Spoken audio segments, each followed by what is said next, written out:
It was at this moment that he knew. He f***ed up. Good morning, guys. It's nice and early and we are going to go racing for the first time ever in Klaus. I've honestly never had the car over 80 miles per hour and I've never really floored it, never launched it, never used two-step, never have done anything with this car. So this is definitely a test and tune day. It's from 12 to 5, strictly just testing. So that'll be perfect for us. We're gonna get some data. We're gonna see how he actually just goes down the track at hopefully over 100 and some miles per hour. Hopefully he launches well, no axles break, no diffs shattered. Hopefully just it goes well and we get some stuff. Hopefully we can also just pass tech. That's what I'm worried about, because some tracks are a little pickier than others and I haven't had the best experience with this track that we're going to. The only thing I think they would get us for maybe is a crack in the windshield, and I forgot to order a window net. But I don't even know when you need a window net. We'll see. Maybe someone will have one there at the track in case we need it, but that's going to really suck if they won't let me race without a window net. But Shane's rolling up. We are taking the X5 and the trailer just in case. I'm going to drive Klaus up there. It's only about 45 minutes to the track. Drive him. We're taking the X5 and the trailer for all the tools and the tires. We'll change there and then hopefully get some in. So check in with you guys when we get there. Guys, we actually made a pit stop at my daytime job where the trailer is, because I was just going to drive the entire way, but I only get about 80 miles per tank with E85 and we have like 30 miles to go. I don't have any gas cans, so figure that's probably not the best idea. So we just filled up, strapped it on the trailer, and we're gonna get to Milan. We made it to Milan. We just pulled Klaus off the trailer. We're gonna go head to tech right now. Please pray for us. This guy didn't let Shane race before because he didn't like his throttle return spring. So we're gonna see. I got my motion racer gear back, so we're gonna head over there and hopefully make it. All right, guys, we actually made it through tech extremely easy. The tech guy says, "I love your car." He's like, he just said, "Do you have hand restraints?" I'm like, "Yeah, they're right here." He's like, "Okay, that's all. I don't need to see anything else. I would have let you run without it." He just wants to see the car go, so that was awesome. We got it changed over into drag right now. I'm just gonna bump up my air pressure. It's like at 10 right now. I don't know if they leak out a little bit, but I'm gonna bump that up and then we're gonna make some nice easy passes. Why you always lying? Easy. I don't want to do anything too quick yet. I want to see how the car goes, so we'll get going. All right, guys, we are finally going racing. We've been sitting in the staging lanes for 2.5 hours because someone oiled down the track and it took them 2.5 hours to clean it up. So been sitting here for a while, but finally we're back to racing, so hopefully we get a good run in.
Need that Enya song, whatever that's called. Who can say that it won't go? Something like that.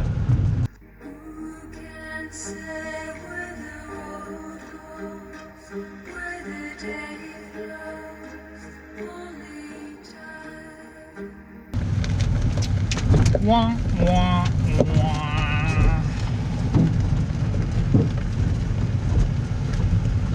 So, if you didn't hear what happened, right on my passenger side head, the freeze plug just blew out of the head. Yeah, just blew right out. I don't even know how that happens. It kind of sucks. At least the engine's good. I saw the oil pressure and everything was still fine. It just sucks a lot. But what can you do, you know? That's racing. They ask you how you are, you just have to say that you're fine when you're not really fine, but you just can't get into it because they would never understand. Dude, you ever seen a freeze plug blow out of your head? Is that what happened? Yeah. It was all of a sudden, boom, and then coolant went everywhere. Yeah, I just started it up and drove it here. You guys, like, I told you all the way back, I was like 10 seconds of it turned on. It'll be fine. It's Chevy, it'll be alright. Oh yeah, and I have perfect oil pressure. The coolant was still good what was in it. Perfect fuel pressure, and made boosting. It's fine. All right, we are back home in the shop after a semi-successful drag day, I guess you could call it. So we showed up there at about 11. We made our first run at about 4, and then we made our last run at about 5:30. There was probably 3 people that oiled down the track, 1 guy on a bike that crashed. It was a fun day. First ever runs with Klaus. This was on wastegate pressure, so around 12 or 14 pounds. Low timing. I tried to play with the 2-step just because I don't really know how to use it and work it right yet. So started practicing with that. So the very first run with Klaus was an 1179 at 116, and what happened is we launched, I bogged off the start, so that's why the 60 foot was horrible. And then when I got into boosting first, it spun, then it spun in second, and then again it spun in third, and it kept going pretty sideways, so I just let out of it and just kind of like coasted the rest of the way. And then we finally got to run again. Same thing happened. I bogged out, and first and second started to spin a little bit, and on the 2 to 3 shift there was just a big boom with steam everywhere, and I thought that a coolant hose just popped off and went everywhere. But what we came to find out when the car came to a stop, this freeze plug right here in the front, if we can see it well, blew out of the front. Now I've checked the oil and there's no milkiness in the oil at all. So like usually a head gasket blown would do that, but I just don't know why. The car's got great pressure, logs, everything looks great. It just blew this right out of the front. The only thing I can think possibly is, see, we still have the stock truck valve covers with these little tiny lines going into the catch can. And I think it was just getting too much crankcase pressure, and thanks pups, the pressure couldn't get out, maybe. I'm just assuming. Yeah, we're gonna pull off the intake, pull off the heads, check them all, make sure they were straight, put nice new gaskets on it, torque it down. I'm gonna put the Motion Raceworks and Texas Speed parts on, and then hopefully have that done in about a week and get some more testing. I'm kind of glad I did now because we are going to Cletus and Cars, and I want the car to run perfect down there. So not a huge problem. Everything's completely fine. It's just that freeze plug blew out. So we're gonna spend all week, make everything better, and hopefully that doesn't happen again. Well, sure, something will happen. You know how it is. Fresh cars, race cars, you're gonna run into lots of problems. But I'm gonna go ahead, end it off. I'm gonna go earnest, probably have a beer, and then in the morning start tearing into it and start ordering parts. That'll be the next video. We'll see you guys then.